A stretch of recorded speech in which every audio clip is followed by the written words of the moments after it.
सबसे पहले बात मध्य प्रदेश की खबरों की कर लेते हैं। जहरीली सिरप के ठिकानों पर विस्तार न्यूज की टीम पहुंची। श्रीसन फार्मा कंपनी से आपको ग्राउंड रिपोर्ट दिखाएंगे।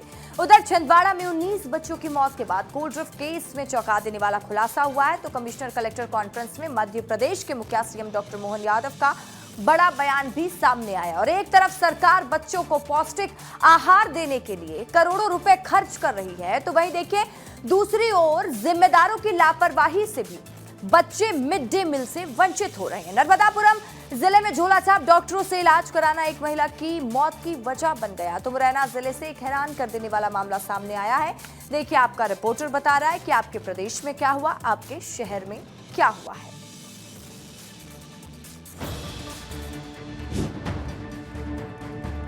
विस्तार न्यूज जो है जहां पर पहुंचा है, जो हमारी कमिटमेंट थी, जो तमाम लोग हमारे मध्य प्रदेश के, छत्तीसगढ़ के और देश के लोग देखना चाहते थे कि आखिर वो जहरीली फैक्ट्री कौन सी है, वो दिखाना ज़रूरी है। इसलिए सबसे पहले मैं वो तस्वीरें दिखाऊंगा। और ये आप देखिए, ये श्रीसन फार्मास्यूटिकल मैन्युफैक्चरर्स, ये वही जहरीली फैक्ट्री है जहां पर ऐसे केमिकल डाला गया सिरप में कि 18 बच्चे तड़प कर जान गंवा बैठे। और ये देखिए ड्रम किस तरीके से यहाँ पर लावारिस की तरह धूप में पड़े हैं। तो इससे अंदाज़ा लगाया जा सकता है कि किस तरीके की अनियमितता यहाँ के प्रोडक्ट में बढ़ती गई होगी। और ये देखिए इन्होंने अपना दिखाया है कि ट्रीटमेंट प्लांट हम जो है किस तरीके से हम काम करते हैं, ये सारी चीज़ें इन्होंने दिखाई है। का नक्शा पूरी तरीके से फेल है, विफल है, ये कहा जा सकता है। अभी जानकारी आई है कि जो इसको चलाने वाले थे वो लगाकर भाग गए हैं। कई तरीके की दवाइयाँ जली हुई दिखाई दे रही हैं, कई तरीके की ये जो है चीज़ें, ये सब लगता है कि मानो सबूत जलाए गए हैं। और जाने से पहले वो सारे लोग अपनी इन तमाम करतूतों को छिपा कर यहाँ से जा रहे थे। चाहे कितना भी कोई सातिर अपराधी ना हो, भाग नहीं सकते हैं आप, भाग नहीं सकते हैं। आपके जो सबूत हैं वो बाहर निकलेंगे। और बात करें तो आपको सीधे तस्वीर दिखा रहा हूँ। ये ड्रग्स विभाग के अधिकारी हैं जिन्होंने जो छापेमार कार्रवाई है शुरू कर दी है। देखिए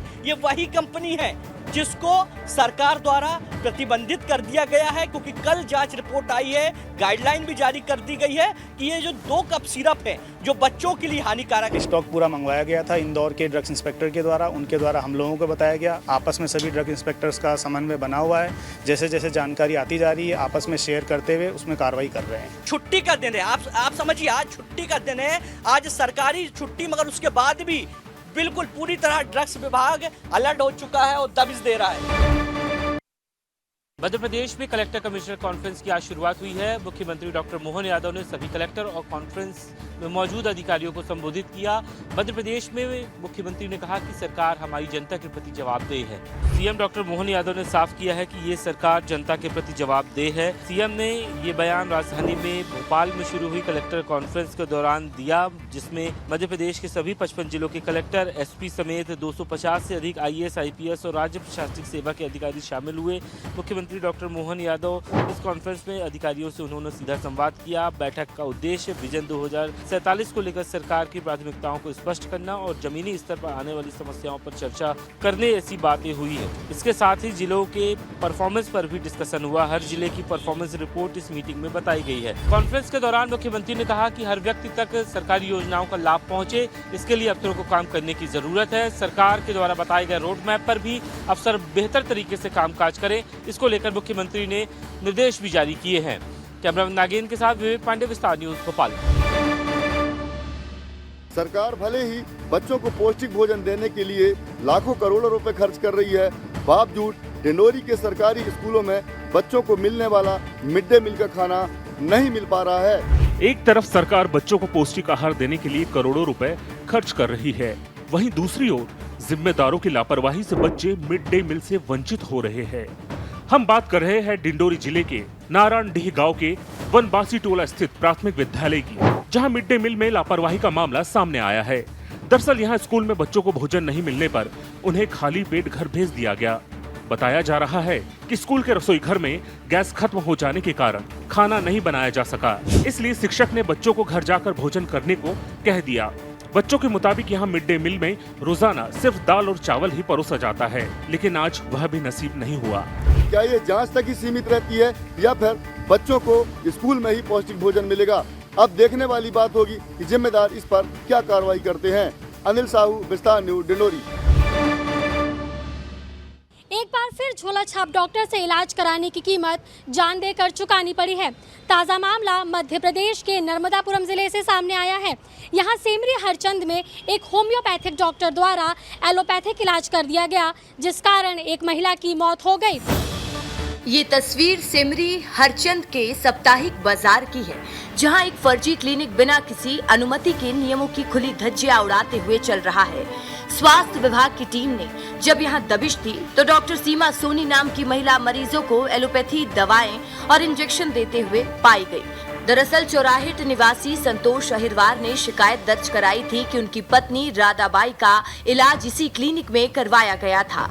इलाज के दौरान तबीयत बिगड़ी और ले जाते वक्त रास्ते में उनकी मौत हो गई। शिकायत के आधार पर डॉक्टर सुनीता नागेश की अगुवाई में टीम गठित की गई, जिसके बाद क्लिनिक की जांच की गई, जहां दस्तावेज अधूरे थे और डॉक्टर कोई भी वैध प्रमाण नहीं दिखा सकी। नर्मदापुरम जिले में झोला छाप डॉक्टर पर कार्रवाई जरूर हुई है, लेकिन अब भी समाज को निगरानी और कड़े कानूनों की जरूरत है। कैमरामैन राजेंद्र भारद्वाज के साथ रुचि तिवारी, विस्तार न्यूज। दतिया में एक युवक की शराब पार्टी के दौरान गोली लगने से मौत हो गई, जिसके बाद अब परिजनों का गुस्सा फूट पड़ा है। परिजनों ने कलेक्टर भवन के सामने शव रखकर जाम लगा दिया है और इसके साथ ही एफआईआर में अतिरिक्त नाम जोड़ने की मांग पर अड़े हुए हैं। ये तस्वीर है दतिया कलेक्टर बंगले के सामने की, जहां परिजनों ने चंद्रशेखर रायकवार का शव रखकर चक्का जाम कर दिया। चंद्रशेखर को कुछ दिन पहले एक शराब पार्टी के दौरान गोली मार दी गई थी। इलाज के लिए उसे दिल्ली ले जाया गया, लेकिन वहां उसने दम तोड़ दिया, जिसके बाद परिजनों का गुस्सा फूट पड़ा और परिजन एफआईआर में अतिरिक्त नाम जोड़ने की मांग पर अड़ गए हैं। सड़क पर जाम लगा दिया। मौके पर पहुंचे एसडीएम, एसडीओपी और कोतवाली टीआई ने परिजनों से बातचीत कर निष्पक्ष कार्रवाई का भरोसा दिलाया। आखिरकार प्रशासन के आश्वासन पर जाम खोला गया। चंद्रशेखर की मौत ने बताया कि अपराध और लापरवाही का खामियाजा आम जनता को ही भुगतना पड़ता है। अब हर किसी की नजरें पुलिस के एक्शन पर ही टिकी हुई है।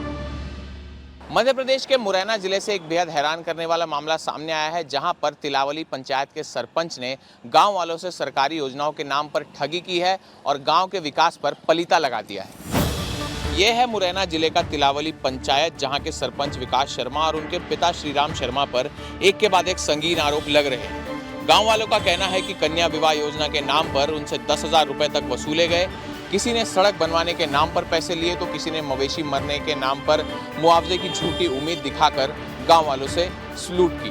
गांव वालों का यह भी आरोप है कि पंचायत में करोड़ों रुपए की सरकारी राशि निकाली जा चुकी है, लेकिन जमीनी स्तर पर कोई विकास कार्य नहीं आता। गांव वालों ने इस घोटाले की शिकायत कलेक्टर से लेकर तहसीलदार तक की है और अब वो उच्च स्तरीय जाँच की मांग कर रहे हैं। ग्रामीणों का साफ कहना है कि या तो पैसा लौटाओ या जेल जाओ।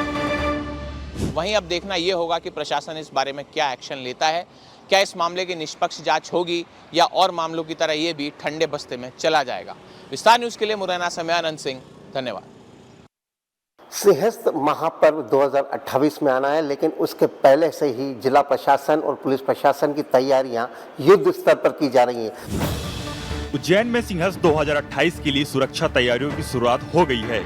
पुलिस अधीक्षक उज्जैन की पहल पर अब पुलिस कर्मियों को वर्चुअल रियलिटी यानी कि वीआर तकनीक से प्रशिक्षित किया जा रहा है, जिससे कि वे भीड़ प्रबंधन, आपदा नियंत्रण, यातायात व्यवस्था और सुरक्षा प्रोटोकॉल में पुलिस की दक्षता को बढ़ाएगा। वीआर तकनीक के उपयोग से पुलिस कर्मियों को वास्तविक परिस्थितियों का अनुभव मिलेगा और वे सुरक्षा के इंतजामों को बेहतर तरीके से सुनिश्चित कर सकेंगे और इसके चलते एक साथ 200 से ज्यादा पुलिस कर्मियों को प्रशिक्षित किया जाएगा। और हाईटेक सॉफ्टवेयर के माध्यम से, हाईटेक वीआर डिजिटल के माध्यम से उज्जैन का कोना कोना इसमें वीडियो किया गया है, जो सिंहस्थ महापर्व आने के पहले ही 54,000 से भी ज़्यादा पुलिसकर्मी पूरी बागडोर संभालेंगे, यानी कि सुरक्षित तरीके से सिंहस्थ में स्नान करोड़ों लोगों को कराए जाएंगे। मैं सिंह ठाकुर के साथ संतोष कृष्णानी, विस्तार न्यूज़, उज्जैन।